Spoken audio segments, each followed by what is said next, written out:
Suhit, welcome to the show. Thank you very much for having me. And I'm quite data led. You've probably noticed that since we've been chatting to get organised for the show. And I had a look back in the archive to confirm this. And you are, in fact, the youngest guest that's been on the podcast at 21. But I feel like you've packed in so much to those 21 years so far. Do you feel the same way? Yeah, I feel like I've definitely packed in, I always say this, a lot of people say to me, you're almost like a sort of 38-year-old trapped in like a 21-year-old's body because of the stuff that I've been through and sort of packed into my life in that short amount of time. Yeah, I certainly thought so. Like, I think there's a bias as a podcast host that I've had to obviously get people on who are more experienced and people who have done things, but that's not obviously going to be a problem for you given all the different things that we're going to talk about. But I think that the majority of 21-year-olds, it'd be less likely to be a good fit. No, for sure. I think like looking at my peer group from people that I went to school with who are still sort of in university and looking at their sort of lives, fundamentally that most 21-year-olds don't achieve or do an awful lot. There's like a very small, minute percentage. So obviously it is a good sort of case for you to make that most 21-year-olds get them on a podcast. You wouldn't really get much of an interesting show or story out of it. Well, if I look at myself at 21, would not have been particularly interesting. Just finished university, just started a graduate job, lifted a bit of weights, went out every Saturday. Yeah, you probably could get some funny night out stories, but that's about it. Yeah, not quite as insightful as this one. But let's go back to the start. Where did you grow up and what was childhood like? So I grew up in Glasgow my whole life, born and raised in Giffnock, Southside, and pretty sheltered upbringing, to be honest. So my dad comes from Kenya, my mum comes from India, so I'm like an Indian background. Brought up in a very sort of strict, Eastern Asian background of go to school, do well, get good grades, very kind of strict upbringing in that sense. So my parents came to the UK and wanted to give me and my brother a better life. So became doctors and sent us both to private school. So I had a very sort of privileged upbringing, unlike most. Went to private school, had very little adversity most of my life. We're comfortable, parents are both doctors, had relatively high income, in comparative to most people. And yeah, as I say, very, very, very, very sheltered. Just not an awful lot that I can really think that's relatively interesting looking back. And I don't think my life really got particularly interesting until sort of my teenage years. But the sort of start of that was just doing well at school, just, getting told by strict parents to do that, and just enjoying, life as a sort of upper middle class, an upper middle class society, I suppose. Yeah, understood. And I guess you've ended up at the University of St Andrews and you've recently finished there.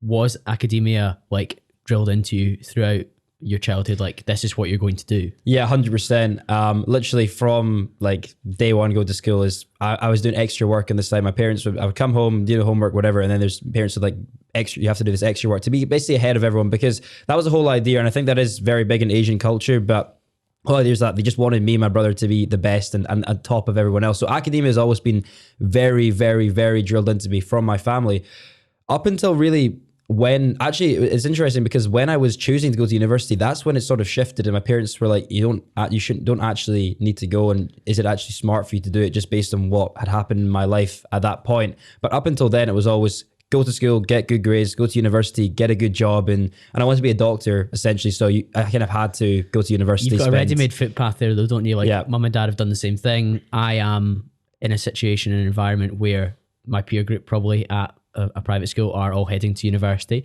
and you're excelling amongst that group. So the peak thing to do when you go to university is probably getting into medicine at a good institution. No, for sure, because it's the environment is a massive thing. I'm looking at what my parents have done. I wanted to follow in their footsteps, and then being in a private school, the only thing they ever talk about is pushing everyone towards university. There was very little other discussion when you're in your careers area and sort of future projections of what areas can you go into. It's basically just take a gap here and go to university eventually, or just go to university. So you are getting pushed towards that. And if I was obviously excelling in academic, had parents who were doctors, that was generally the path that I was going to take. Was there anything hinting at the entrepreneurial person that's sitting in front of me right now when you were, say, 13, 14, 15, 16? What was indicating what we've now seen unfold? Yeah, that's kind of when I sort of dug into myself and realized that's where entrepreneurship was ingrained in me. Up until that point, it was all just about being a doctor, whatever. But when I was 13 was when I discovered sort of online business, making money online, essentially monetizing my passions. And at that point, I was like kind of looking into myself and realizing I had all the sort of traits to be an entrepreneur. I was confident, outgoing, ambitious, always thinking outside the box, had a kind of strong leadership personality all the way through my school years. And then combining that with realizing I can work for myself online. I was gaming at the time, and I can basically monetize gaming was the main thing for me. If I can monetize gaming, build something out of it, and then not have to go down this traditional career path of being a doctor, spending 5, 6, as actually probably about 10 years you actually have to spend from when you go to university to actually get a full qualification as a doctor.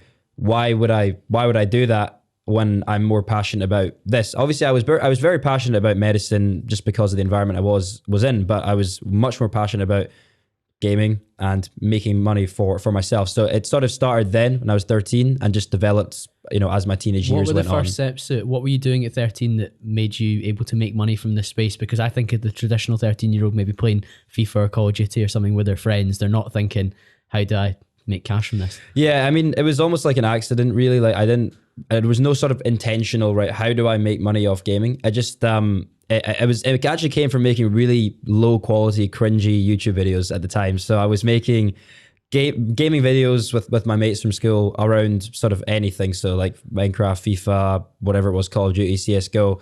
And I didn't actually realize that you can make money from it until I started uploading content on YouTube. And I discovered from like the back end that if I hit a certain number of views, you'll get paid out, XYZ amount. So it was like whatever CPM for 1,000 views. I was getting nowhere near that. So it was going to be like pennies, to be honest. But it was just the whole concept of like, okay, if I could do this, but times it by 10, 100, 1,000, I could maybe actually make, 100 quid here, 100 quid there. So it started from that.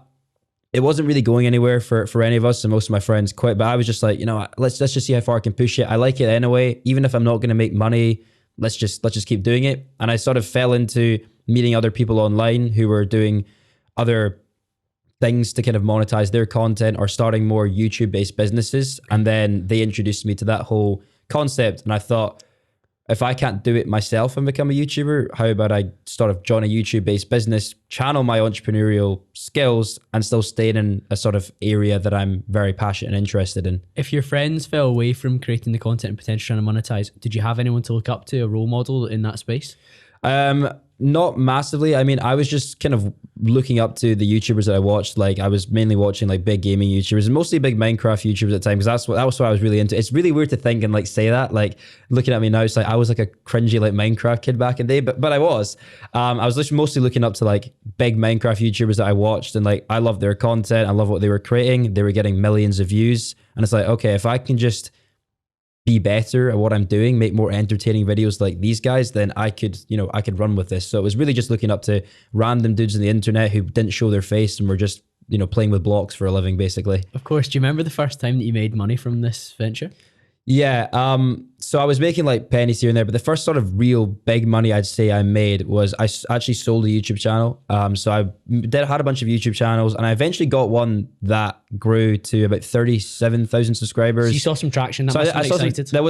It was great. I saw some traction for that one. It was very different. I started getting into like animation. So I was animating games. So I was animating a game called Five Nights at Freddy's. That was a massive niche at the time. It was really just really short form animations around like 10, 20 seconds, which is interesting now that the short form boom has come back. But at the time, that was like really short animations, and they had to be short because it took a huge amount of time to create this content, because you're animating every single frame on Source Filmmaker.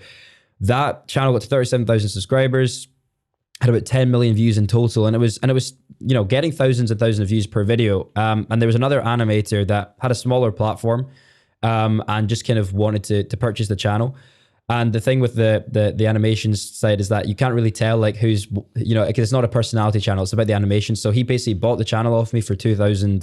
So that was the first time I made sort of a substantial amount of money. I think that was when I was 15. Before that, I was just making, I probably accumulated about like a few £100 here and there from views and from just like other different small projects that I was doing on the side. But that was the first time where I made, 4 figures. And for 15-year-old, I was like, wow, this is it. Like this is life-changing money.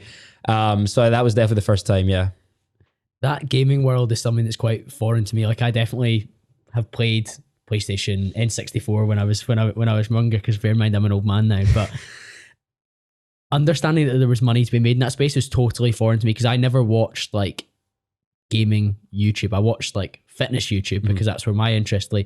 But think of the volume of people that were watching gaming YouTube. Of course, there's a captive audience there that are willing to give you their attention, which of course on YouTube is the economy in terms of how you make money. So for you to make your first money through obviously creating these things, but then it almost being a business transaction, I wonder where your mind started to go in terms of what can I do next with this stuff? Because you built a channel with a lot of hard work. Do you build another channel and try and sell it? That's maybe a harder thing to do. What did you start to think was maybe a way that I can make money in this space that wasn't necessarily you grafting away and building another animations channel to shift on for $2,000? Yeah, so I mean, at the same time that I was running this animations channel, I was still sort of working in the business side of YouTube. So I was running like sort of YouTube multi-channel networks, which were essentially third-party content providers. The way the business model worked, very, very simple. So MCN would partner a YouTube channel via the YouTube kind of content management system on the back end.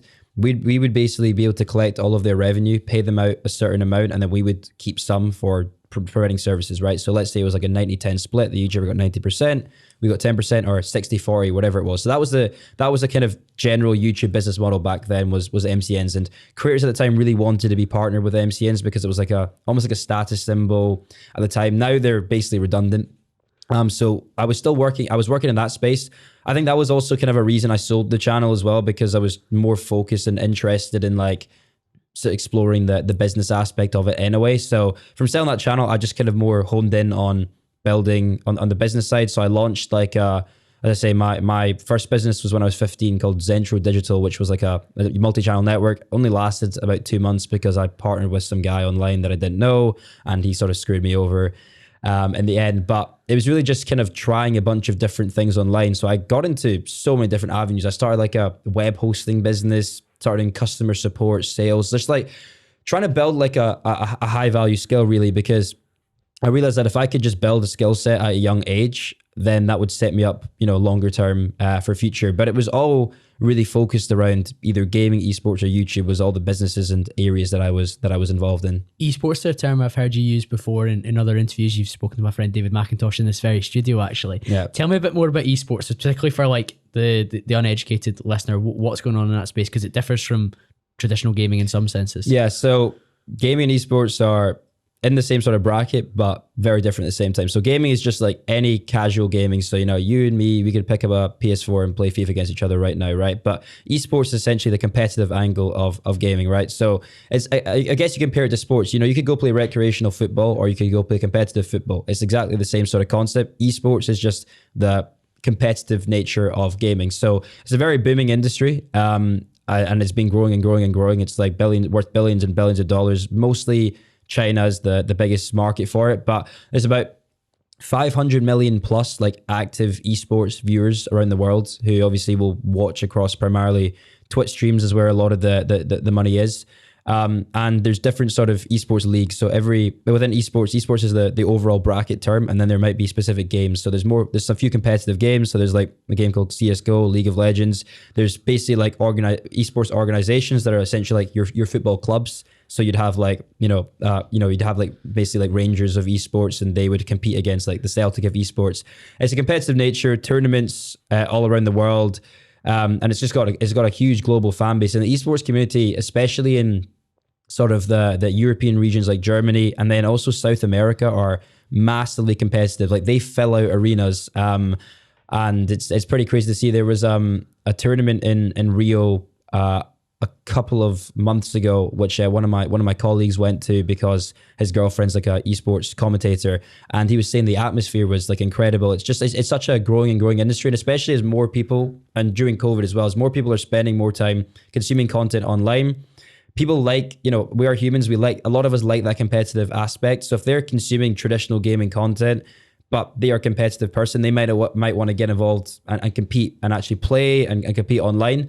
So it's getting recognized now as like a real sport. I would think it was trialed at I don't know if it was the Commonwealth Games or the Paralympics. It was trialed at one of like the bigger events as like a sort of sporting category. But there's a lot of growth in the space, and a lot of brands are trying to get into the space just like they did with sports to try and partner and associate with, these big teams and these big players. It feels like you've been involved in that space quite early on. I know that we're talking about lots of different entrepreneurial ventures here, but one of your first kind of actual jobs was in esports as well, wasn't it? What was that? Yeah, so basically after trying a bunch of the stuff online, I decided, right, let's get some real experience and kind of get and graft and work in a job. So when I was 16, I started applying for like just a bunch of different online based jobs within gaming, esports, or YouTube, really. I got quite a lot of interviews quite to the end of the stage. Your CV's good. Since like 13, you've been like creating channels and involved in these networks. I was looking at my, a friend of mine was asking like for some CV help. So I fished out one of my old CVs, and I only have a CV up till the age of when I was 16, because after that I started like doing my own stuff. And I was like, 16-year-old, this is pretty good. Like I had like a lot of experience on it. But like, yeah, so I got like a few final stage interviews for a lot of places, but this was the one where I got the job. So it was a company called ESL, which is the world's biggest esports company. And I got an interview there, had a call with basically the vice president of the specific division. It was called the ESL Video Network, which was essentially their influencer marketing division of ESL. So working with brands and creators to create content and produce a return on investment for the brands. He had an interview with him, and he was like, wouldn't usually like hire, a random 16-year-old from Scotland, but like, he saw a lot of himself in me essentially. So I was hired there on like a freelance contract. How it would work was that I would just work as much as possible like after school and at the weekends to try and make up, this XYZ hours and work. I was getting paid about 800 euros a month. And the idea was that I would do that during my sort of 5th and 6th year school. So I started this in my 5th year, and then once I was done, like go work there full time. At the end was the kind of projection of it. So I started there, and that was like a really big turning point for me, because I gained just a lot more corporate experience as well. Because at this point, I'd just been trying a bunch of things online, learning a lot of stuff online, but really this was like pulling that all together and showing me like how it all fitted together, how you actually dealt with negotiations, teams, big brands, real legitimate people who work in business, as opposed to, a bunch of kids just trying to build a few things online that I've been doing for the past, 3 years from then. Yes, and that was a huge stage in your life, both in terms of your employment, but also in terms of your health as well, because I know that those two almost coincided, which is quite a strange coincidence, isn't it? Where like you made this massive move, but then this massive obstacle came up as well. What was that?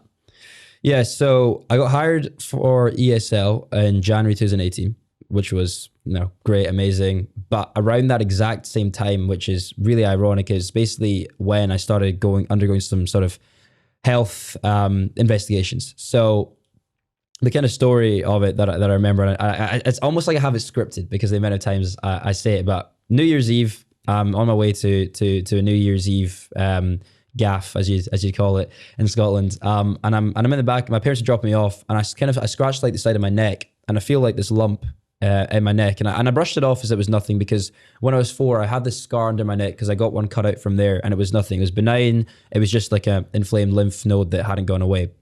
Assumed it was the same thing. Just got on with my night, had a good time.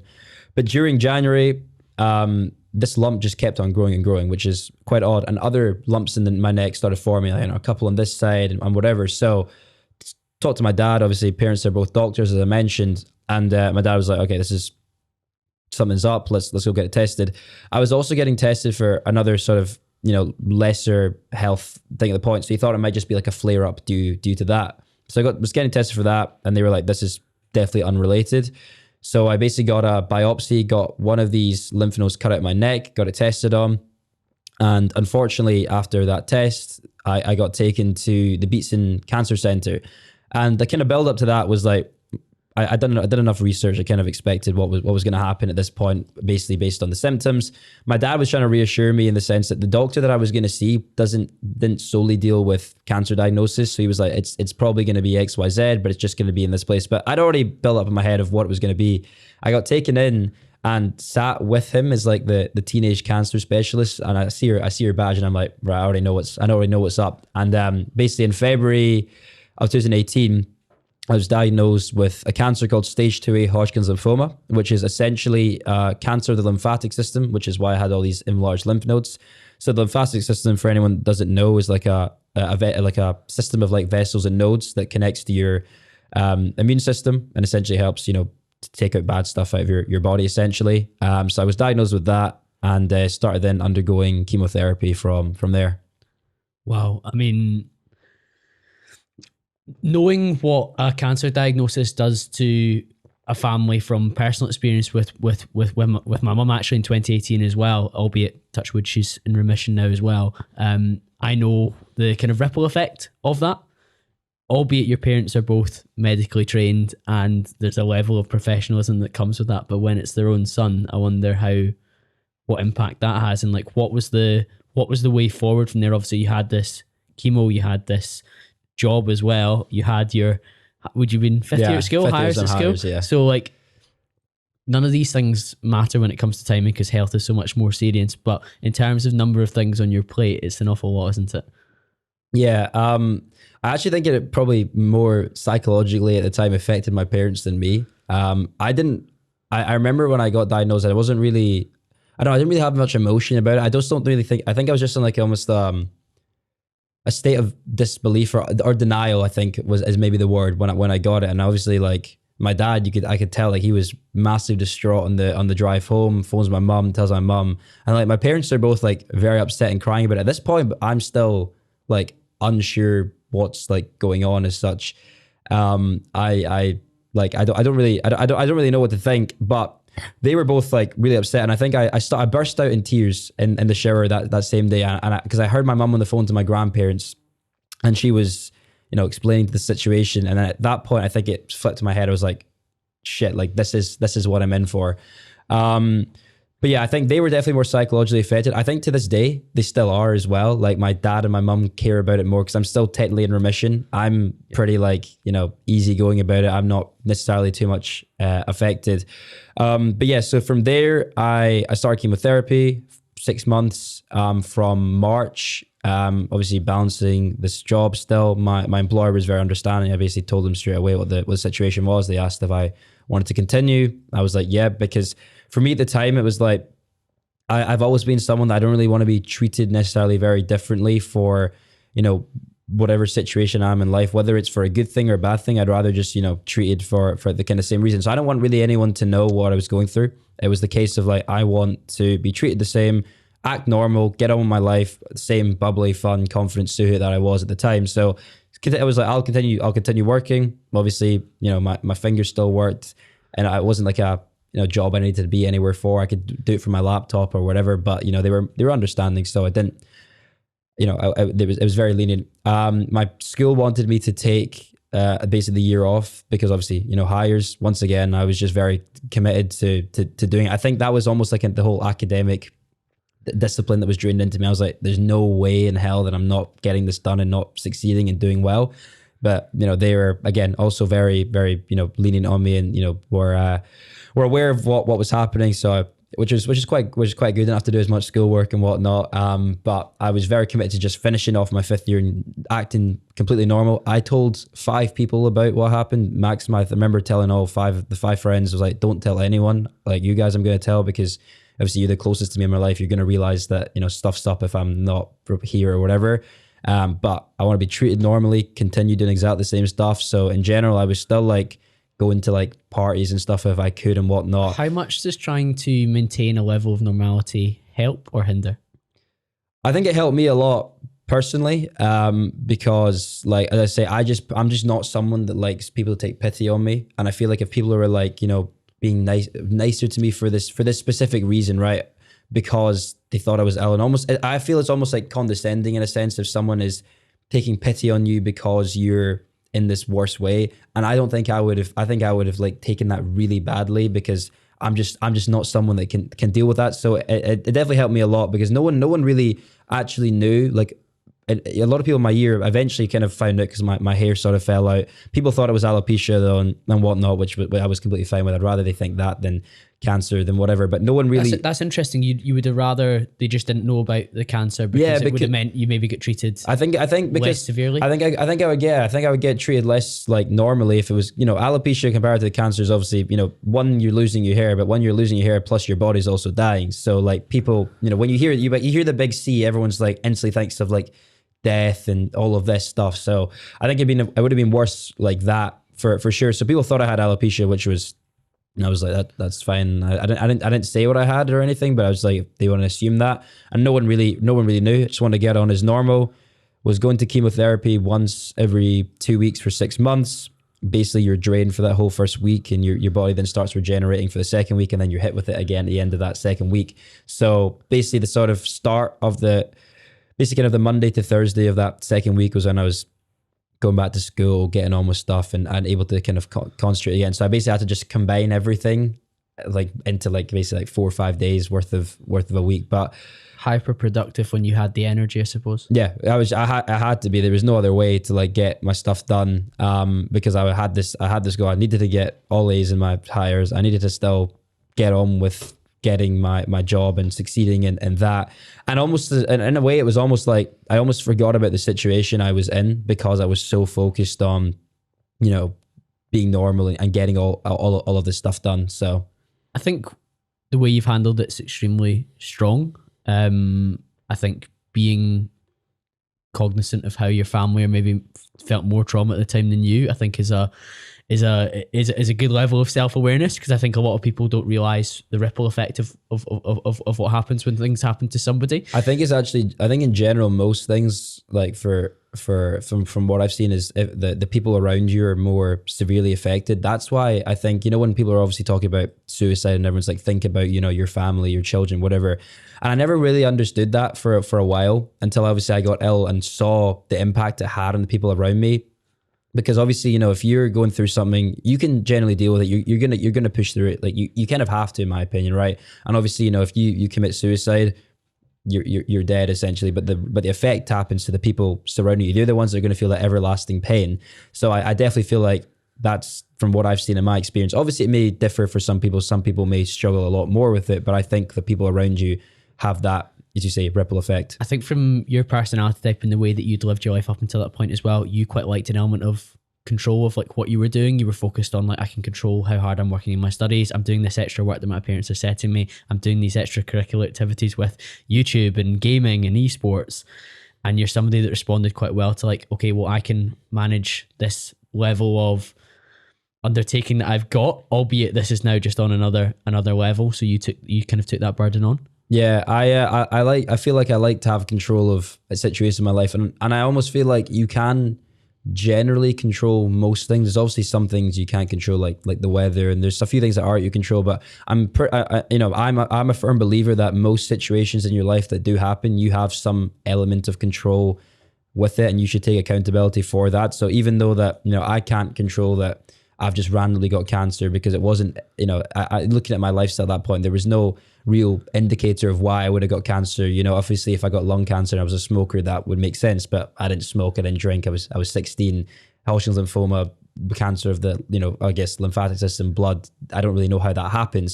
So there's not really like an element, you know, there's no element of control of that, but then there's an element of control of what I do facing this, of how I live my life and get stuff done, essentially. I have huge respect for that. And I think the way you speak about it so calmly is something that a lot of people can take something from, but also acknowledging that it's traumatic for yourself to some extent, but actually for the others around you massively as well. But how do things change for you when you come into contact with your mortality so blatantly? Like, you have a diagnosis where there is a percentage chance that you may pass away. How does your mindset change off the back of that?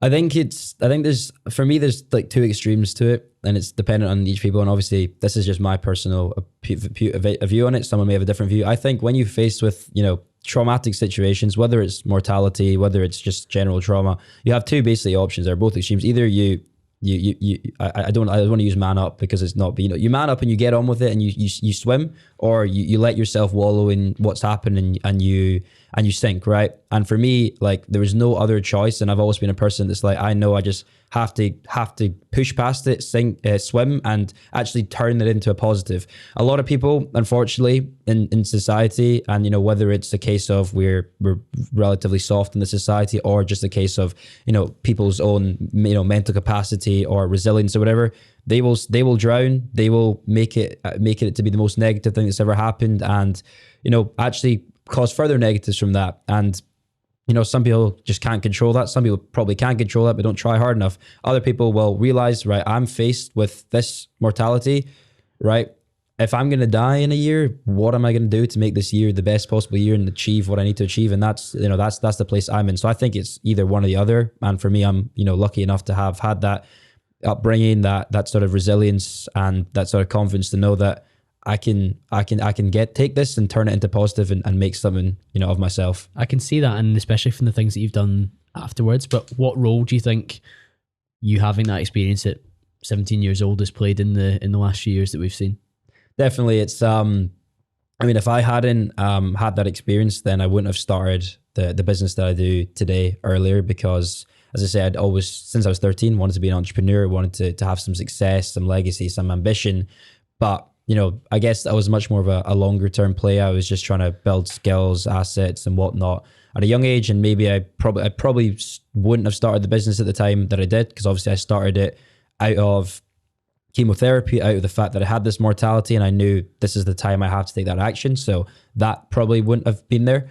And I also think I wouldn't necessarily be as probably like developed, I think, as a man as quickly as I feel I've become, because of the fact that, again, I was faced with a situation and I was almost like forced to grow up quicker and, you know, just become a better version of myself. So I think those two. Forced to grow up is a term completely, and like right at the very start of this conversation, I said at 21 years old, you're one of the youngest guests that we've had, and you speak with such maturity and calmness about a situation that a lot of people would have a lot of maybe emotion in their voice, and like maybe be more openly like moved by it. And while you can see that it's obviously had a massive impact on you, you're able to communicate it in a very precise, articulate, like regimented way, because you've thought about it an awful lot over the period.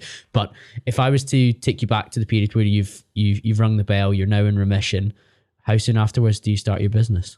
I started my business actually before that. So wow, okay. I started the business in the July of chemotherapy. So I was doing this job at ESL obviously from January to June. I started chemo in March, and I think around June, July was when the perspective change started building, of the fact that if I'm not going to be alive in a year's time or 3 years time, 5 years time, whatever, if I just potentially might die from this diagnosis, I have to literally take the action right away, take the action now, and do what I wanted to do on a sort of longer term goal, and get it done right away and take that action. So I started it in July 2018 during chemotherapy. Left the job at ESL in the end of June, which I'm sure I probably would have not lasted much longer there anyway, just given what was going on. And, you know, if they were going to reduce people from the team, it would probably be myself anyway. And I think they actually did that near after, so I probably, you know, would have lost the job anyway. But started that in July, started building that during chemotherapy. So I had July and I finished chemo in August. So I was doing it basically for 2 months of chemo, and then rung the bell in September. And again, I had just, in my opinion, had all this free time because I was just sitting there getting, you know, chemo done. So I was just in the ward with my laptop up trying to, so I literally quit ESL, started the next day, started building this website, had obviously all these brand connections and influencer connections from the last 3 years of building in the space, but also from ESL, was able to bring them over and actually quite quickly build the business from there. And then obviously, you know, once I went into remission, wasn't dealing with chemo anymore, then it was able to just get full steam ahead from that point. And what was full steam ahead? What did that look like? And what were you up to as well? Like, explain to the listener what the business actually did as well. Oh yeah, I forgot I've not actually explained that part yet. So I run a company called Saulderson Media currently, and that's the one that I started when I was going through chemo. So at the time when I started it was primarily just a talent management company, and that is for online social media influencers. So that is your YouTubers, Twitch streamers, TikTokers. Now, at the time, TikTok wasn't a thing. Instagram bloggers, whatever. And essentially how that works is that we handle their business side of, you know, their career. So that's like their commercials, their sponsorships, brand deals, negotiations, schedules, appearances. The whole tagline is we let the creators create, and we handle the business in the back end, because that's a very tedious aspect for them, and we allow creators, you know, to turn their passions into long-lasting career. So I started primarily as just that, and over the kind of first 6 months of the business, I realized that the more of the money in the space was coming from actually servicing the brands. So we quickly turned into sort of a two-strand agency. So with the talent management side still growing and developing, because I love that side and working with creators to develop them. But then we also started servicing brands and actually looking at, okay, how do we spend this brand's budget utilizing influencers to deliver an ROI on their whatever their KPIs were. So they both tap into each other, don't they? So the brands want access to the talent pool, but you have access to that and a relationship with them, and you also know how they work best on different campaigns and different styles of promotions or whatever it is they turn their hand to. Primarily, that's why a brand would use an agency, because the influencer space, regardless of the fact that it's now been around for over a decade, it's still like a space that brands don't fully understand. There's obviously going to always be spaces like that, a new industry that comes up. People aren't going to understand that, but the agency obviously has that expertise. A brand could spend 500 grand and just get a bunch of influencers, but they don't know how to efficiently allocate that. They don't know which influencers are going to perform best. They don't know the metrics they need to look out for, the data they need to deliver that. So you come to an agency, we do a full managed service, from everything from strategy, creative, and ideation. So we understand, what are they trying to achieve? What is their brief? What are they trying to get across? We develop, right, this is the strategy we're going to do for it. This is the creative we're going to take. We do everything and actually discover the correct influencers, negotiations, develop the relationship, take on that full sort of process, do the production with the creators, get it all live, do the reporting, handle the payments. So it's a full sort of managed service. So the brands, essentially, they come with what they need to get done, and it's all serviced and delivered. So it's more than just, a lot of people just think, and I think I have given it's actually a little bit my fault. In the past, I've basically said, in the simplest terms, it's we connect brand to influencer. And that is essentially what it is at the standpoint. But that's the very low level version of how to do influencer marketing. That's almost like a middleman service, right? But it's a lot more than that. The biggest agencies are doing full media planning, like any sort of advertising agency would do. But just the media that you're buying is the influencers, essentially, and slots on their content. And I guess you had quite a unique position where you had been a creator on YouTube, albeit you hadn't scaled to the heights of any of the talent on your list nowadays, but you probably understood the process that they were going through and what they were maybe looking for in terms of support as well. Like, there's an element of, I've been in your shoes to some extent, so I understand how much effort you're putting into making this content. Would it not be so much easier that I come along and support you from a business perspective, so you can focus, as you said, let the creators create? That's exactly it. That's literally the reason I started this company. Well, there's two main reasons. One, because there was no one really doing this in Scotland, although that doesn't really make a difference because none of our clients really are Scottish, except from one influencer that we manage, and maybe one brand as well based in Edinburgh. And it was because I had been a creator previously. I had been signed to, an MCN or a management, promised the world, as you are, locked into this contract, under-delivered.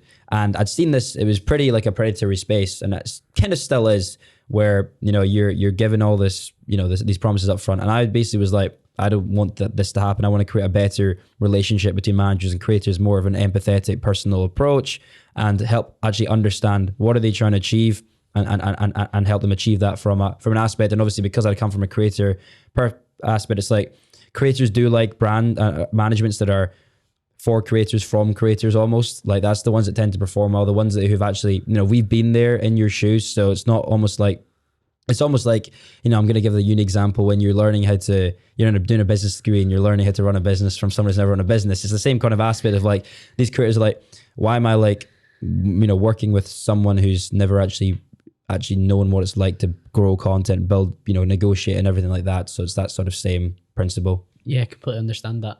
What kind of talent are you looking after then? You mentioned they're primarily in the esports space. Like, what are these guys doing? They're making videos on YouTube, and then you're aligning them to a particular campaign, so that they're promoting a product, or what's it look like?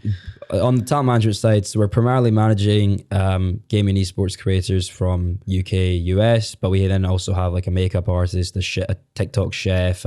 Our biggest talent is this.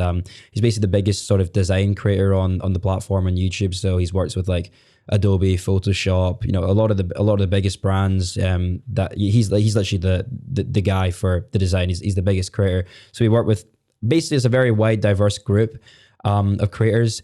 We've actually just signed 6 new creators at the start of this. I think half of them are gaming, and some of them is there's one comedy sort of influencer. So it's very mixed and diverse.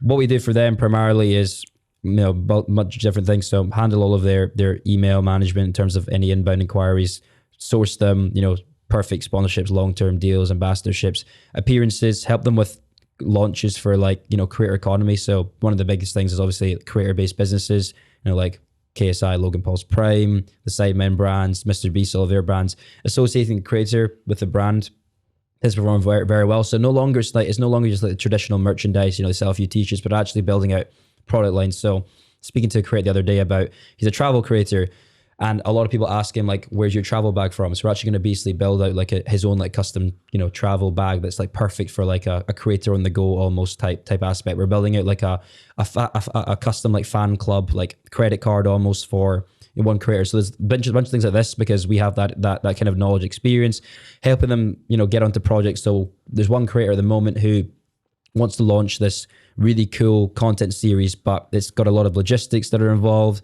He needs like a team to run it. It needs a sort of funding. So then we're, agency that will manage the logistics. We'll get the funding from a brand. So there's a lot of stuff that happens on that side that's more than just like, in the past, it was really just when I started, just you've got a video.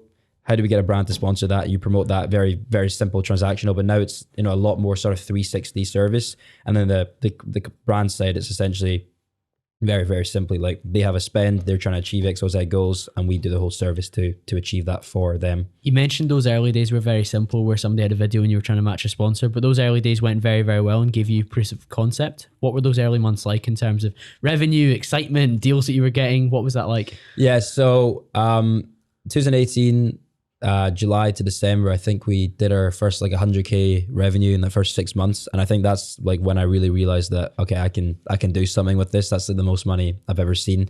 It was really just the way that it was working back then is we had a few influencers that we had exclusively managed. We handled all their emails, obviously. So what I was doing was managing the deals that came through their emails, getting these creators the deals, and then speaking to the brands that I was talking to about sort of almost upselling them, right? Okay, now we've done these deals with these creators. How about I bring you X or Z number of creators for this budget? And it was very, very simple like that. And I was just sourcing creators that fit their criteria. Not really much like thought about trying to drive the brand results at that point. It was really just, how do I get these creators to fill this budget and get my cut really?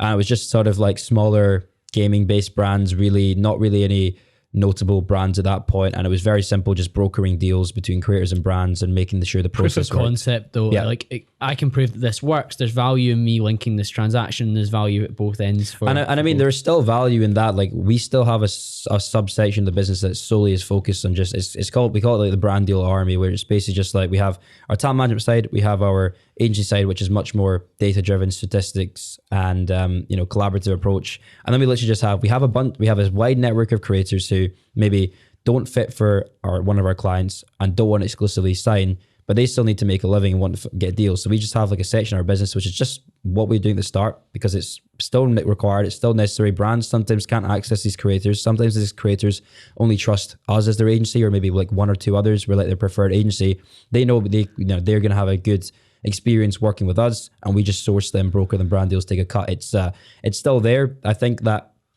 honestly, like one of the things that I've noticed from my life is that almost like being a middleman with a good network can pay out a lot. Like I'm doing a lot of stuff at the moment, which is separate to like Saulderson, where I'm just like connecting people to like purchase companies of people in my network. And obviously if I can broker a deal and you get 5-10% of these, these big amounts, but being a middleman is a very profitable space. And like, that's the way we all started. And that's the way that you generally do start in influencer marketing. And, it will probably still be a part of our business going forward because it drives revenue, it works, and creators will always need brand deals because they need to make a living. Yeah.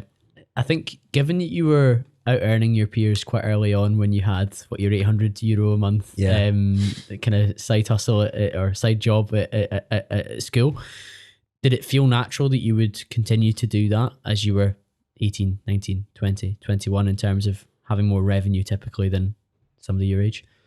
Yeah, 100%, because I think that, when I started seeing that I can consistently generate, €800 at 16, and probably, I don't know what that percentile it puts you in at 16, but it's pretty high percentile, even if you're only earning like, 10 grand a year or whatever it would have been at 16.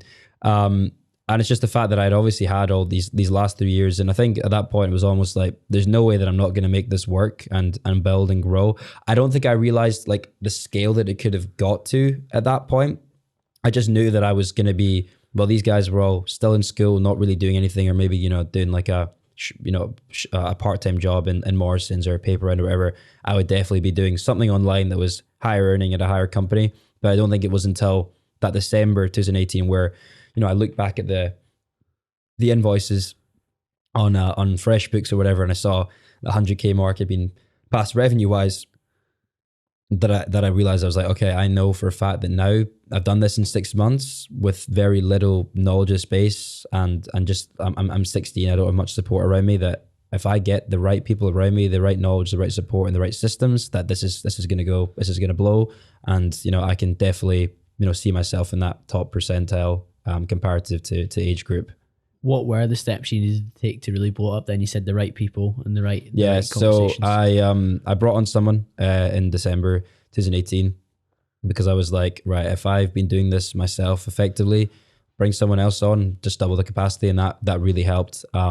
Next year, we had, I think we did like 100K in like 2 months, and the span of 2 months off one client that we were working with, because we had the double capacity that I could outreach to this many influencers, this many brands myself, and then he could almost do that double. So we had that. I then also got involved in a few things. So I jumped into like this entrepreneurship accelerator where I got some free mentorship surrounded with a good network of people that I got connected to. So that really gave me the understanding of like, how do I turn this into just like a business, like a kind of fun business as a 16-year-old, into actually registering it, setting up as like something proper. I was acting as a sole trader, but then how do I build this into proper limited company?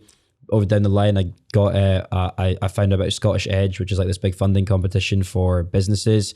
I won the Young Edge, which meant I got a £10,000 grant. I got a bunch of business support from free legal from them for a little bit of time, mentorship, connected to people who essentially been there, done that, and having that, I think, knowledge from people who have been in your shoes at some point, know how it works, and they can pass that on to you. It was massively beneficial. So just bringing on more people, really, sort of getting more data from campaigns of what actually worked, so that we could show that to companies we were going to and show that proof of concept. And then also the kind of extended network that were helping me, and access to that, incredible, was really what sort of set me forward. And I think that definitely the network thing is probably the biggest thing for me going forward all my life since then. You mentioned and you hinted at you diversified some of the businesses that you've had alongside Saulderson. What have those been? Yeah, so in the last year and a half, I think, I started other ventures, because really what I realized is that you should never really have one stream of income, right? If you want to get anywhere, but also just from an aspect of my industry could get wiped out tomorrow. Who knows like what would happen with everything that's going on. You need to have diversification. And also just because I was just interested in other things. This is almost like a stepping stone for me. I don't see myself doing influencer marketing all my life. I think that I'll exit this business and go into something maybe more impactful and groundbreaking, innovative, that, I can actually create something. But start diversifying my assets into different areas, because I was basically building this cash from this company. So, the standard stuff, getting my money put into, areas like crypto, funds, just whatever. So you were investing to try and protect yourself? Investing to protect myself, and also just to multiply my wealth. I've got a lot of friends who are big in crypto, who I actually got into crypto very early in 2018, actually with one of my friends. I left it because I saw the crash and really understand it at that time. One of my friends stayed in it and has become very, very successful. So basically one of my best friends is a very successful crypto multi-millionaire.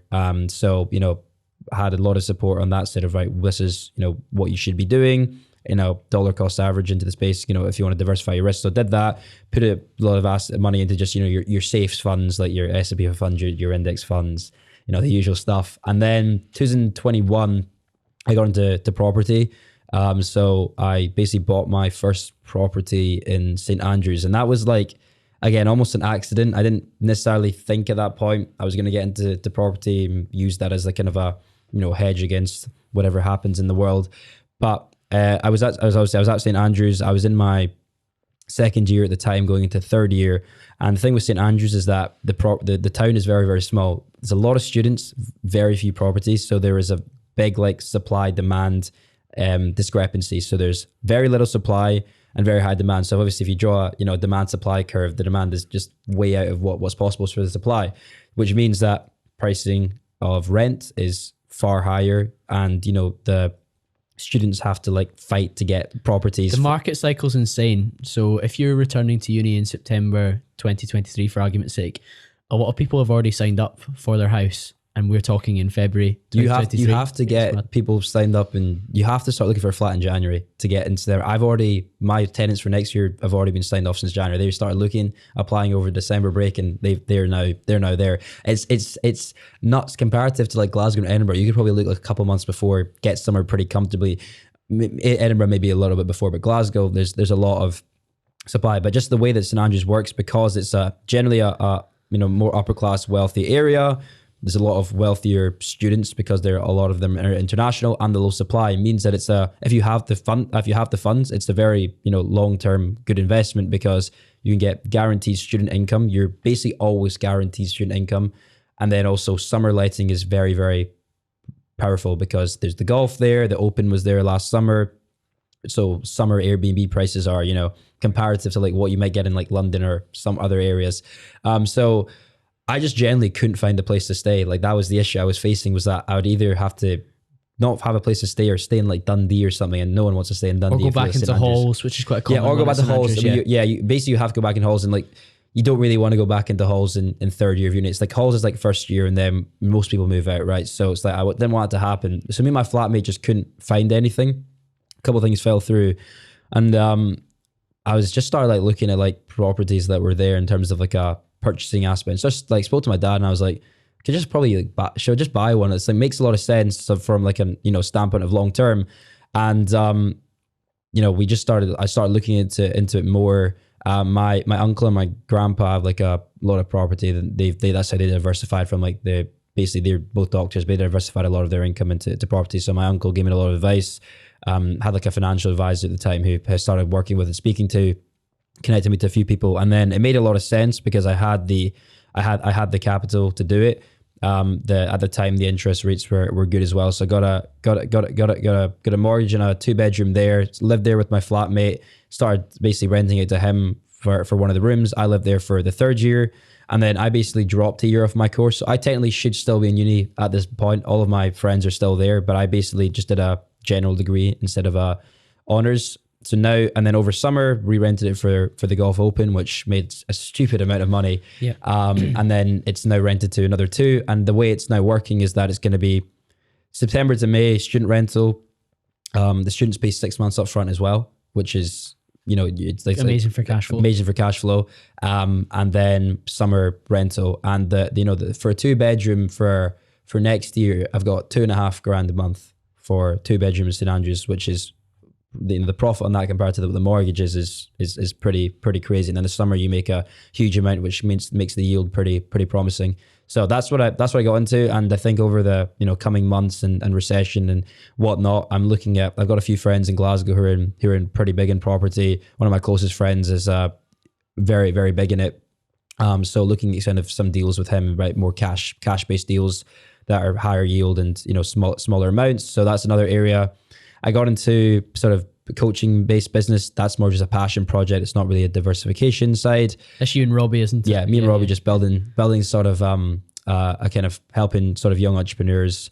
Shout out to Robbie on The Apprentice this week as well. I really hope. Oh, Dragon's Den. I was on Thursday. I saw it on LinkedIn. I've not watched it yet. It was on Thursday night. The thing about that was it was kind of upsetting to see, because how in Dragon's Den they like show like a full pitch. For his one, they like speed runned it. I don't really know why. It was like sometimes they do it where they just like show like highlights of what's happened with one of the ones, and his was the only one, and I wasn't really sure why, because I never really got to actually understand in that episode like what did he ask, what was his ask, and stuff. It was honestly like about a 2-minute segment with his, but I mean he got what he needed out of it. The whole point of it going to Dragon's Den was for the kind of immense coverage he would get after that. So the day after he was on BBC Radio, he was on another radio. He's got a bunch of press out of it. If he got an investment, it would have been a silver bullet, but he didn't necessarily. I don't think he actually wanted the investment. I remember we spoke about it when he went on. He's like, I don't necessarily want to get the investment from these because I've got the network and the support that I need from the bagpiping industry. I kind of just want to capitalize the press off of it. But yeah, so like I remember I couldn't actually reach him yesterday because he was back to back in like radio stuff, which is he partnered with a PR company to like just try and blow that from there to build a personal brand. So I saw the LinkedIn post and I saw you'd commented, and it was great to see a young Scottish guy going out there and doing that, and hopefully he really reaps the reward off the back of it as well. Yeah, I think the TV coverage is always great. That's something that built my business quite a lot, as I got in the press in December 2018. My school put me in like a local newspaper, which then the Sunday Times saw, came and interviewed me, put me on that, which then BBC Radio saw. I got on BBC Radio, then I got on the TV, and then that kind of really helped with my credibility. You had your Edge Awards as well, didn't you? Which again so a lot of stuff like, and the press aspect, like I don't think I really realized, but that actually gave me loads of credibility. And because a lot of people at that time were wanting to work with me because they saw that like I had been through this, and it proved that like obviously I was a person that would work hard no matter the situation. So they think that I would work very hard for their business to get the results done as well. So I think that's going to have, you know, good effect on him. So we do that, and then I also co-own an adult entertainment business with two business partners at the moment. This is a more recent one, isn't it? Yeah, this actually not necessarily more recent. It launched so that the idea started in sort of September, October 2021. Basically off the business part. They came. I met them over summer. They came to Glasgow. We had the meeting about it, and then we sort of officially more so launched last year. But it's really kind of more building and picking up in terms of like aggressive approach over the last 6 months or so. We actually signed a client yesterday. I was spending my day doing that. But yeah, it's more of a recent one as you say comparative to the other ones. Yeah. Yeah, amazing. I think I recognize your maturity again in that you've diversified so much when it comes to your investments. And I want to ask about your relationship with money in a second, but you've also diversified your businesses. Like you say, esports tomorrow could suffer a big drop off, and that would massively affect your turnover and your opportunities. And I have seen there's been a lot of layoffs in the tech space because I think we could all agree when we see some of the stuff online that it was a bit of a bloated space in some elements, but value adds like agencies which are actually selling things are probably the last thing that I think will drop off, because I think whenever I look at a business downsizing, the last thing they should cut is marketing and sales. Yeah, because but a lot of businesses do that, which is very weird. Like we've had, like the space is a bit crazy right now. We've had I remember sort of towards the end of 2022, we had one client that she basically came to us and was like, I've been made redundant. And I was like, what? She's like, yeah, the whole marketing team's been made redundant. And I was like, is that not the team that you would want to keep going, because that's where you're going to fundamentally funnel your customers in and get your leads? But a lot of people cut like their marketing spend first as like a cost, which I don't really understand why. Like there must be something in some calculation they make in the back end, but I would think that they would want to maybe instead of cut that, just make what they currently have more efficient and more sort of focused on like a customer acquisition standpoint, then maybe less of a branding standpoint. But a lot of people cut that, which is interesting. So the UK space right now with influencer marketing has been a bit all over the place. I was speaking to one of the big founders, one of the big owners of like a massive agency in the UK yesterday. I have a conversation because he's actually had to make a few of his staff redundant and whatnot. And I was like, is everything going well? And he was like, yeah, it's just I'm sure you're experiencing like lots of stuff going on in the UK industry, like budgets keep changing. Like we've had that as well. Like we had a client come to us for 500k budget, which then got cut to 200k, which then has been cut more because of just things that are happening. But it's an interesting one. But I do think that it's very important to diversify. And for me, I think after this type of stuff, I want to like invest in a bunch of different brands, or maybe like buy different sort of e-commerce brands. Almost like I think that the direction for me is eventually probably exit the agency for whatever amount, and then get into like more private equity where I invest in different areas to sort of diversify that risk and purchase maybe profitable e-commerce companies, because people will always need stuff, and I kind of diversify from there. So that's the goal. I want to ask about your relationship with money, and as your income increases. Now, while you mentioned you grew up very comfortable middle class, parents were both doctors, you went to private school, you felt like well supported. When you start to get this money that you've earned yourself coming in volumes that potentially you've definitely not seen before in your own bank account, what's going on inside your head? Like, how do you feel about that? Yeah, so I mean, regardless of the fact that I was brought up in that sort of way, my parents were always very like valued money a lot, so I was never like spoiled. They never gave me I don't really have allowance or anything more than I should have. Obviously, the difference is that obviously, it's taking on nice holidays, whatever. But like, there was never a case of like I was given this money, so I was. You'll have gone to school with kids that you were like, wow, how have they got so much more than me? And your parents probably just decided not to treat you in that way. There was some, there's obviously private. I went to good private school. There's some kids in there who are getting bought like Mercedes, BMWs as their first car from their parents and stuff. Like they were given a lot and a lot. I know, to say, whilst I was very comfortable, my parents came from like obviously more lower economic, being in third world country, and obviously from there valued money a lot more and wanted to teach me, my brother, the value of money, of like, we will give you XYZ so much, but we're not going to give you any more than, what you should be getting. Like, my parents probably could have, they wanted to, bought my brother a BMW or a Mercedes for his first car, but he got like he got a Vauxhall or a normal car. Like, they wanted to, teach us that, we have to earn and work for our own money and our own stuff. So, I think as you say, like, this for me definitely was then my first, money that I'd earned myself in, extreme amounts comparative to what I'd ever seen before, when, the money starts coming in. And I think for a young person getting, a fast amount of cash quickly, whether that's, 100K, a million, whatever it is, but just like an obscene amount of cash comparative to what they've seen before, which is probably nothing. The relationship with money and the sort of psychological stuff you had, almost, for me, it definitely added a lot of complacency for a good period of time, where I was just like, I was just like, I've got this cash and I'm just going to do what I want, spend what I want. And the issue was that, like, I wasn't doing anything massively extreme, which probably would have, blown my account. But there's things where it's like, oh yeah, I can go to this club and drop XYZ on a club night with my mates. I'm not gonna have to check the bank account. I'm gonna be fine. So his level of complacency was just like, almost, made me relatively complacent having a good amount of money for a period of time.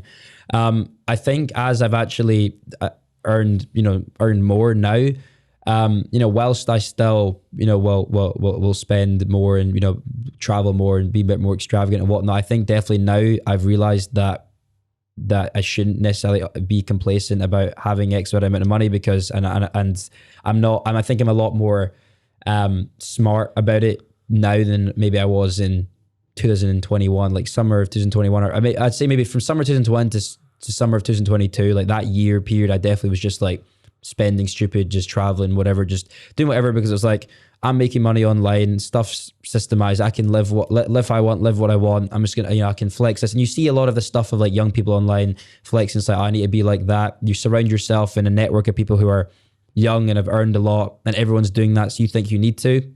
So definitely my relationship with money was just like, I'm gonna be fine, I'm just gonna spend it. But do now, you need the complacency phase to be to where you are now? Do you need to go through that? I don't necessarily know, but I think I did, because I think it was definitely like a shock to the system of like, I was complacent for a bit, and then I actually, sat down and did, like, for example, reviews of how much I was spending in comparison to saving, and I was like, this is not good. And like, no matter like how much I'm making even in the future, I shouldn't be, this is just stupid. Like, I shouldn't be doing this. Regardless, where could this money have gone instead? What's the daftest thing you bought? I don't know if that's the daftest thing I've bought, but I've definitely I think I've like done daft stuff, like go to like a London club and like drop thousands in a night or whatever. Like we've done that, like, and that to me is just so stupid. Like, I'm looking back and I don't really like go clubbing. I don't really drink much anymore. I've actually like set myself, I'm going to drink twice a quarter this year, because basically just to celebrate specific things. So, like for example, my birthday, or I'm going to do the London Marathon. So after that, to, let loose or whatever. But I don't really do that much anymore, but I had that experience and that fun. And the thing is, like, you feel like such a baller in the moment. It's like, yeah, let's go to the club, get a big table and, whatever. And it's like, looking back on it, it's just like, that's the whole marketing aspect. They're trapping you in the system of like going there, thinking you're cool, getting, these girls at your table, throwing this money. And then you look back at it next day, it's like, what did that actually like achieve? I had that short-term dopamine for a night. The next day, I feel like shit, and I've just spent 2K or 5, whatever it is that you just spent with your mates, and you get a lot. Like in summer, I've been in summer in Mykonos. We had like this table. It's like it can get stupid, and it's like, why? What have you really achieved by that? And I think you need to go through that phase, because you need to like blow. I think everyone, they'll earn some and they'll start, because it's just the way that humans, we are, we want stuff, we want to have this certain lifestyle and portray this. Not everyone, but I think a vast majority of people. And then you do start reflecting and you realize that, whilst obviously I'm definitely very materialistic. For sure, I'll always say that, I like having, nice looking cars or watches or extravagant stuff. But you realize that it's pretty unfulfilling after a certain period of time. I'm sure I'll probably go through another cycle of when I hit a certain amount, because obviously I've gone through this, certain cycle at this income level. Maybe if I have like 10 million or whatever, then maybe I go through another cycle where I can do even more, and then I'll go back to the same thought process I am. I think it does come in like cycles, right? Waves. It definitely comes in waves where it's like, yeah, you got this access to all this money, let's do this. And then you start earning more and it's like, why have I done this? And then you actually start that cycle again when you get to another income point. But yeah, as I say, I've looked back at it now and like, I don't think this. It's just a lot of this stuff is just stupid in my opinion that a lot of people do. I obviously like if you have the money, why not? But I just think there's way better ways to allocate that for sure. I can understand that, and I think now you've definitely got a lot of your bases covered where you could maybe embrace the fact that you've maybe dropped however much it is in a night in Mykonos, and that's a good memory with you and your friends. And yes, there's a price tag on that, but a lot of the experiences and the stories you'll get from these things, they can be priceless to some extent. And if you've bought the experience, it's kind of, it feels quite good as well. But equally, if you're doing it regularly and it's not moving you or affecting you emotionally or in terms of your dopamine or whatever, you've become like flaccid or numb to that experience. That's a bad thing. I think the first part you said is very, very important, because I do definitely think there is no price tag you can put on some experiences. Like that's why I travel a lot. I love travel. I think it's a fantastic experience. You meet new people around the world, you immerse yourself in new cultures. And some of the travel I've done with some of the people that I've been on, it's priceless. I don't have any regrets spending that amount of money. But it's when you are doing the same stuff consistently, like every single weekend, you're going to the same London club with the same guys, seeing the same girls, drinking the same bottles.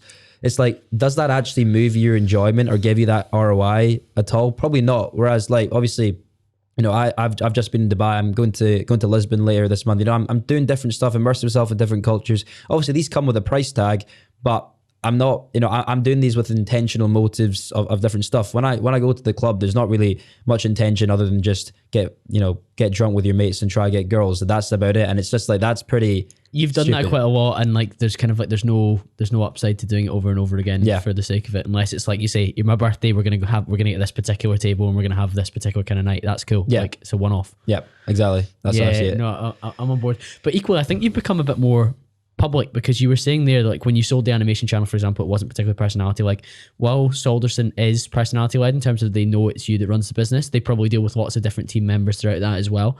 But you actually have probably upped your personal brand in recent months more so, like showing the cars, the travel on your Instagram and on your story. What led to that sort of change in dynamic that you're sharing yourself online in? Yeah, so I mean, like there's kind of like two reasons behind it. One is just because that's how I started like living, and that was just the way that Instagram posts would be. Instead of me like at a house party with my mates, that would be now it might be us renting a supercar and whatever and driving that. Like that's just the way it went. But also from an aspect of like the personal brand is very powerful.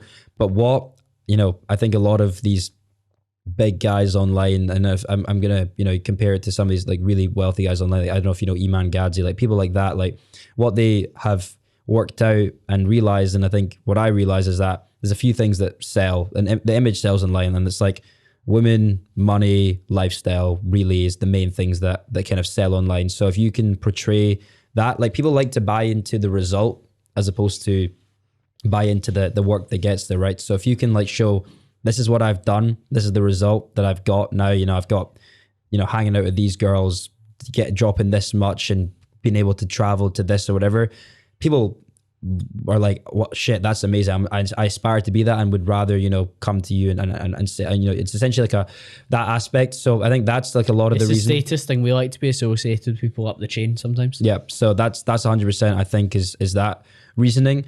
It's not, I mean, I'm not trying to sell as such anything from it, because I mean, Saulderson doesn't sell from that. Like my Instagram personal brand, I don't get any clients from it. It's mostly from like professional, more corporate LinkedIn. Maybe I'll want to at some point, you know, sell some sort of, you know, info product or something, and that will benefit it.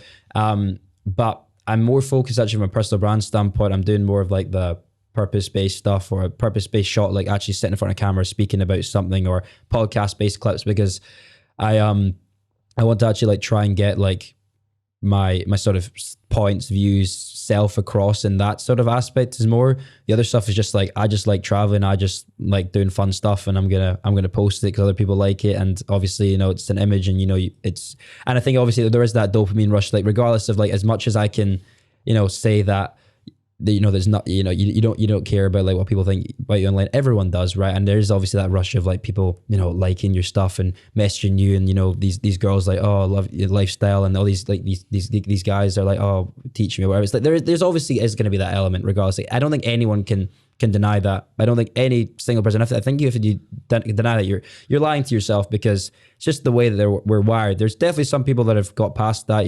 I'm Buddhist monks probably wouldn't have that same thing, but most normal people work and live in social media have that same thought process. So there's definitely an element of that, because I know for sure there's always that aspect of when I post an Instagram post and I just feel like this rush when people are like messy or whatever. It's good you recognize that though. I think it's for me, it's like, I think I'm very like self-aware of like the bad stuff about me, for sure. Like I think that's what I say. Like there's some areas of me that everyone's got imperfections, right? But a lot of people don't realize their imperfections, is where I know, like I'm self-aware that there's times where I've been a massive dickhead, like I know how, and I'm self-aware of that. And there's the fact that I can make those stages then to improve, and that I'm self-aware that maybe I'm materialistic in some ways. I think it's bad if like you don't realize that and you just live your life almost like a lie. You can sometimes use materialism or other perceived weaknesses or downsides as a carrot to achieve particular things as well. So it might be, I will buy X watch when I achieve Y revenue, or I win Y number of contracts or something like that. Yeah, as well. I've definitely shifted myself to that. Before it wasn't really intentional. Now it's like, for me, it's like, I'm going to do this only when I achieve this. And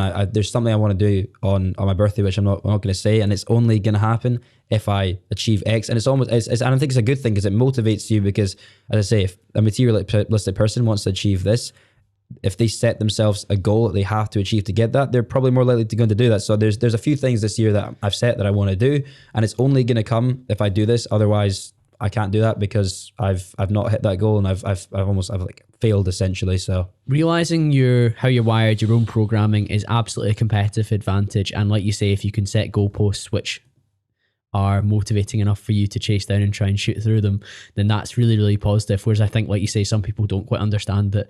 Yes, why don't I just embrace the fact that I'm materialistic, but only allow myself to embrace that materialism if I have put in the work to merit it.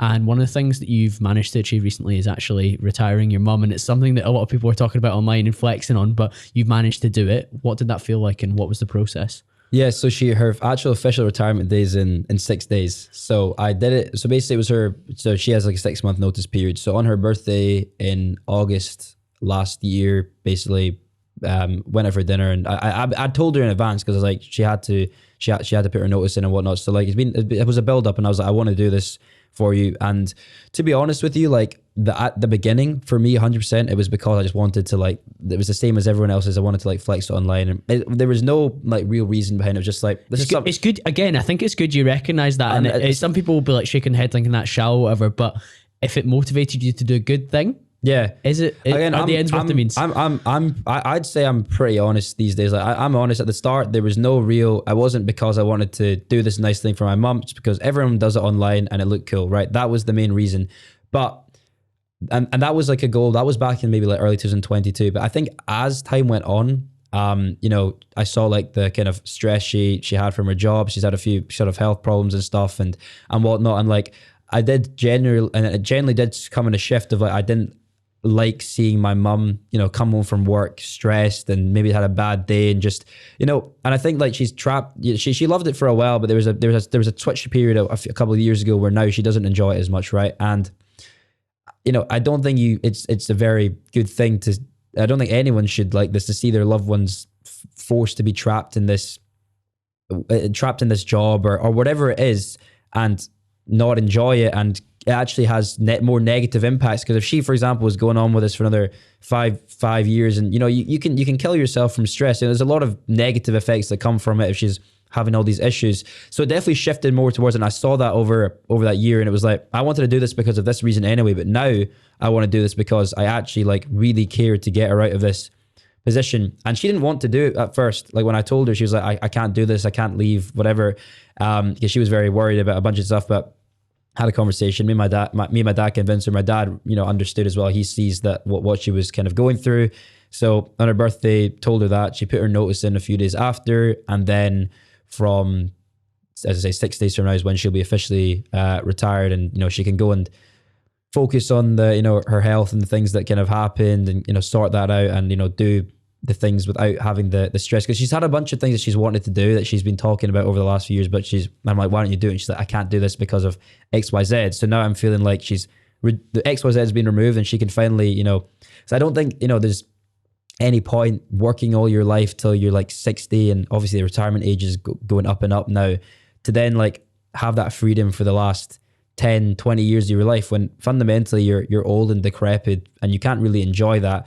She's now in her late 50s. At least she's got the time to actually still, before she'll get old and, unable to do so. And not everyone has the privilege of, I guess, early retirement, or, not everyone goes through the aspects of being an entrepreneur or diversifying their assets or retiring early. So they're going to have to, and they're going to end up being older and not be able to have fully fulfilled the stuff they want to do. Maybe chase some of the things they want to do because their body or their mind aren't in the place they were. Yeah, they won't be able to do it. Yeah. Of course. You mentioned the London Marathon. How's your training going for that? Yeah, so this is the most humbling experience I've ever been through in my life, running. Like, I don't like running. I absolutely hate it. And why the London Marathon then? Just basically, my brother is a marathon runner for fun. I don't know how he does that for fun. He runs a lot, and he ran the London Marathon previously for Teenage Cancer Trust, like basically for me, for his brother, because I think it was when I was going through it, he ran it, something around that time. And there's two reasons. One, it's like I can't not do something my brother's been able to do. Secondly, but also it's like, because I like to raise money for Teenage Cancer Trust. That's that and the Beatston are the main two charities I'll donate to. Plus, occasionally I'll do some mental health charities and whatnot if like friends are fundraising or whatever. But that's a charity that I do actively donate to. And usually when I do the sort of donations and stuff, it's just kind of like, I have the money, I'll donate it, or it's just like, it's my birthday, let's raise money. There's not really any excitement around it, whereas like this is like, I can actually push myself to do something to then have a good cause. I got a place on it with Teenage Cancer Trust. So this is the perfect time to test myself, put myself to test the abilities. So I'm doing I hadn't run for like properly like long distance for a long time. So I spent like a month just kind of rebuilding up sort of more shorter mid distance, like 5 to 10Ks. And then I started an official like 16-week marathon plan. I'm on week 5 now. The last week though, I had an injury in my ankle from the impact. And I think what I was speaking to physio and friends who've done marathons is like, basically your body just hasn't done that sort of length that it can't kind of handle that. So I wasn't training as much over last week in terms of running. I was just doing more like cardio on the rowing machine to kind of keep it ticking over, and more strength based stuff to try and build up the muscles and like my quads, so my knees don't have as much impact, and your calves or your ankles. But it's a very humbling experience because I always thought that I was relatively fit and athletic. I did hockey. I was consistently in the gym for more strength stuff, but cardio wise was nowhere what it needed to be. And you just kind of push your body to the limits, really. And it's a mental thing as well. There was actually a turning point I had in the training where I was struggling a lot, like kind of reaching the distances I wanted to reach. And there was like this mental blocker. And it was, I was basically running in the Pure Gym treadmill one day. It was raining outside, and I was aiming to do a 10K. And about like the 4th kilometer, I was just wanting to give up. So I put some David Goggins on my phone, and just like had him in my head, just like shouting at me, basically called me a pussy to like keep going. And like I hit that 10K, and ever since that one day, I've just been able to just keep going and surpassing. So now every week you have to like hit new amounts, so like 14K. I'm doing, after this podcast, I go do a few things, and I've got to do like a 6K run, and then tomorrow's 18K, and each week you kind of build up. So you're basically doing a more distance every week to get to that amount. I'm trying to do it in sub 4 hours, and I've also set that as a goal of essentially, if I don't do it in less than 4 hours, for every minute over, I'll donate an extra 100 quid. It's almost like, because that can get very expensive. But yeah, it's a good experience. I want to do it, want to raise some money, push myself to the limit, see if I can have the capacity to do that. Fitness is like one of the big goals for me this year. After the marathon, I want to go back to like really taking the gym more seriously and building muscle, building mass, because I was focused a lot on that in 2021, and I kind of stopped as consistently because of travel and stuff. It just wasn't able to do so. So it's a very big important for me is to get this done, achieve that goal, and then be athletic going forward. So I'm looking forward to it. Diving right into it. One of the things I want to ask you about the sources that you listen to when you're running, like David Goggins, like absolutely huge fan as well, like really like his mindset. But is there anyone else that inspires you in like the athletic space, or even like in the business space still? athletics based, not massively as much. I love watching like gym content, to be fair, especially when I was like started like working out more effectively. I think every like person who's getting into like bodybuilding like loves Chris Bumstead, so he was one. Okay. He actually commented on my Instagram post once. That was like a massive flex back in the day, because like obviously I think him from like a just aesthetic standpoint. When it comes to listening more so on the business side to inspiring stuff, I mean probably so like Stephen Bartlett is probably one. I actually didn't really like his content for a long time previously, because I always thought that it was kind of like he was almost like being fake about this being almost like so. I just felt he was just a bit fake about the way he was talking about stuff. But actually, then met him in person and got to spend time with him on a campaign, and I realized that he's actually pretty genuine in a lot of stuff that he was talking about. So him for sure when it comes to more business based stuff. And then just a few of like the sort of online money folk. Like I do watch quite a lot and listen to a lot of sort of like Iman Gadzhi stuff, who's made a lot of success for himself. Obviously, I think he's 22 or 23 now. He has obviously some controversial viewpoints, and he's put that on effectively a lot more this year just to blow up and grow his channel. But if you unpick the good stuff that he's talking about, there's a lot of value in there. But he's pushed a lot of the controversial stuff. Yeah, I completely understand that. And there's a phrase that probably one of my most controversial guests is Zuby, who's a rapper but a huge personality on Twitter. I don't know him in person, but he's good friends with one of the crypto guy I was talking about earlier. He was actually wanted us to connect at one point. I don't think we ever met before. Yeah, you'd have a good conversation. He's very based. So Zuby actually interviewed Andrew Tate right before the current controversy that we're going through, and he actually interviewed Tate in 2019 as well before he blew up. So they actually have known each other for a very long time. And he used the phrase that you don't have to eat the cow, bones and all. And I think that's a huge phrase that people should apply when it comes to content creators and the stuff that they're consuming. So by that, he means that if everything that Iman Gadzhi says, if you just go all in it and you absolutely consume all of it and you love all of it, I think that's a little bit basic. Like if I know one opinion of yours and I know all your opinions, I think that's a problem. But equally, if you maybe want just a steak or a leg from the cow of Iman Gadzhi, great, because you've taken the stuff that you need to take. You don't need to digest absolutely everything. If he says something that you particularly disagree with about women or politics or sexuality, whatever it is that maybe you're like, oh right, okay, I'm not too sure about that, that's fine, that's allowed, because you've taken value from the other things he's got to say. And I said to somebody recently that I really like Jordan Peterson on the whole. However, I disagree quite strongly with Jordan's stance on carbohydrates and nutrition, because he's coming from a place of talking about like high fat meat diets because him and his daughter have like extreme inflammatory conditions and challenges. I don't have those problems, so I eat like 400 or 500 grams of carbs a day to fuel my training, to fuel my nutrition. So I don't have to agree with absolutely everything Jordan Peterson says, and I'm sure I could rake through hours of his content and find other things that I disagree with, but I look up to him in many other ways when he's telling men to be men and to be masculine and to be powerful and to be supportive of others around them, to stand up straight, to make your bed, all these different things that are actually helpful. That's fine, that's allowed, but we don't have to love everything that a creator says. That's I think that's a big issue in the current climate of the world, is that people for some reason seem to think that because you agree with one opinion of one person, you're instantly agreeing with everything they say. And that person, it's like the whole thing of like separating the art from the artist, like a lot of people talked about. It's like, can you like someone's music if they're a bad person? Or can you appreciate someone's talent if they've done something bad?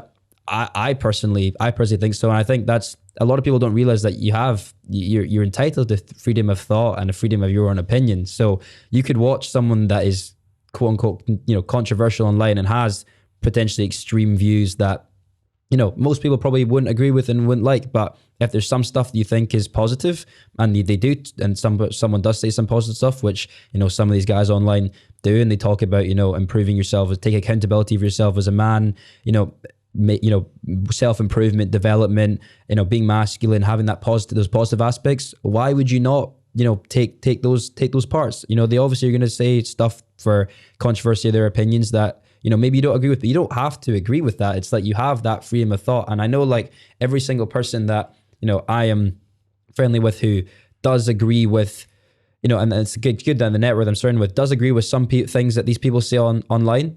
They don't have to agree with everything. It becomes a bad thing when you become, you think you have to just look at this one person and agree with absolutely everything you say, but then that just becomes like a bit of like so you're an incel at that point, right? You're part of a cult, and you're worshipping them. You're worshiping that, and you're not using your own, and taking what someone says and make your own opinions. The same thing that actually Robbie and I say with our coaching stuff. It's like, obviously we're telling these guys what to do, but I tell them every single time, don't just blindly follow what I'm telling you. Take what I'm saying, form your own opinions, do your own research, and then decide what you want to do with that. Obviously, we're going to tell you what we think is the right way, but if you're just blindly following, someone, you're just a sheep at this point, and you're not making any, informed judgment, informed actions off of it. You see a lot of that, don't you? Like you get people go through coaching programs and they become like the Costco or the Aldi version of that particular individual, and you're thinking, wow, like why don't you embrace elements of your own uniqueness and lean into the things that, yes, use the frameworks that they do, but don't necessarily just try and be a carbon copy. Yeah, you have to, because otherwise it just becomes very inauthentic and actually just becomes embarrassing and weird at some points. I've had this a lot. There's one like I can't remember what it's called. It's like there's these guys online who do almost like health optimization for entrepreneurs, where they like come and basically help you with optimizing your sleep, diet, nutrition, whatever. And there's one guy who launched a course on it, and ever since he launched the course, there's so many people who just DM like entrepreneurs the same script, the same everything, and it's like, you do realize this is so stupid, because it's embarrassing that you don't have the thought process to make yourself a bit unique. And also you're just becoming the same as everyone else. And why would I want to work with you if you're not even coming up with your own ideas, your own creativity, your own creative flair? So it's like, you need to like take the good parts, sort of get the fundamentals of framework, and then build yourself on top of that. And, I think I've taken good points from various different sources and different people. I don't agree with everything Eman says, for example, but I agree with a lot of stuff that he says. I don't agree with everything Stephen says on a lot of areas. Maybe, I feel like I'm more sort of towards the base, more masculine approach than maybe Stephen is on some things, but I agree with Stephen from like he's a very intelligent businessman, is made himself. I'm going to take the parts that I agree with from him, I'm going to take the parts that I agree with from Jordan Peterson, whoever, and bring that all together. And, I'm not going to follow blindly one person, because I have that ability as a human being to form my own opinions, form my own judgments, and make myself a unique person. I respect that a lot. And as I said at the start, you at 21 are almost a decade younger than me, but I want to know, in the next 10 years, what would that have to look like for you to consider it a success? Well, okay. I think I kind of have, so I'm 21, I'll probably be about 30. I think that there's like a certain monetary value that I want to achieve by sort of 30 years old. So I definitely want to have, I think everyone says that the kind of metric for sort of considered a wealthy person nowadays is about 25 million GBP, I think, is the amount. It would probably be more by then because of the way inflation's going on. So I think having that... The money printer's still going to be going off. Exactly. Consider that amount of wealth, like essentially like a wealthy person by that point is what I would want to. Because at that point, I think when you have that amount of money, if you essentially invest it and diversify it correctly, you can set up yourself for life. You don't have to really ever work again. Plus you set up generational wealth. So that's what I want to achieve, is like generational wealth by sort of my 30s, where I can set that up. I actually think I would want to have like a kid or so by that point. I think that would be, so I've loved the idea of like, having a son or a daughter, and helping them, basically have a mini you and helping them grow and develop. So I think honestly I would have a kid by the time I'm 30 in the next 10 years. I was saying this to a friend of mine, like if I had a kid in the next like 5 years, although I know I'm 21, like I don't think I would be particularly upset about it. I think because I've grown up a lot more. Maybe that would differ if I had one, but I think it definitely by like 31 I wouldn't have like started a family. I think that would be successful for me. I mean, my sort of parents got married around that time. It's a kind of good benchmark. I think when you're in your 30s, I know I've exhausted my 20s, and I still think I can live like a enjoyable lifestyle, with having that. And so I would say that probably exited my business, and I kind of sort of got into my other ventures.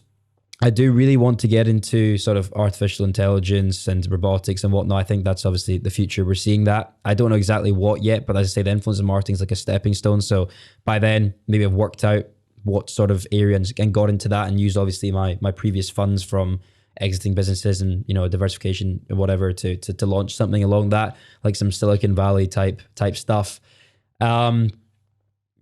Sort of maintain good fitness. I think it's definitely something. I mean, as I say, you're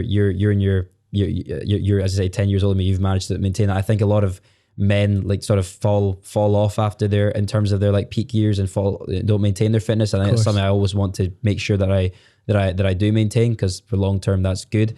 And then I think I want to do a lot more for charity. It's like a long-term goal for me. Is like, and I've realized this, is that I need to have a certain amount of wealth to make a good impact, like an actual sizable impact. I don't think, me doing a marathon and raising, a few £1,000, that's great, but it's not a sizable impact. And I know that I have to generate some sort of wealth before I can make a good amount of impact. So I'd say it's a goal for me to start some sort of cancer charity in the future. So whether that's in the next 10 years and getting that foundation built up, that obviously depends on the wealth. But it's a longer term thing. So that's what I'd say. Like I would say success wise for me, and just like fulfilling, as long as really, like, there's not like one benchmark of it, but as long as I'm always still fulfilling my purpose and moving towards that every single day at that point, then I think that's success. Yeah, lots of boxes to tick, and you're well on the way to a number of them in terms of the foundations that you're laying, and I'm looking forward to seeing how those go, and I'm sure the listeners are too. And if they want to continue the conversation with you, where should they head towards? They can find me on any social platform, just at Suhit Amin. Probably Instagram's the best one if they wanted to reach out. So at Suhit Amin on any social. Beautiful. I've really enjoyed this conversation. I'm sure the listeners have too. If you have done, guys, make sure you share it in your Instagram story, and I'll be back to speak to you all again very, very soon.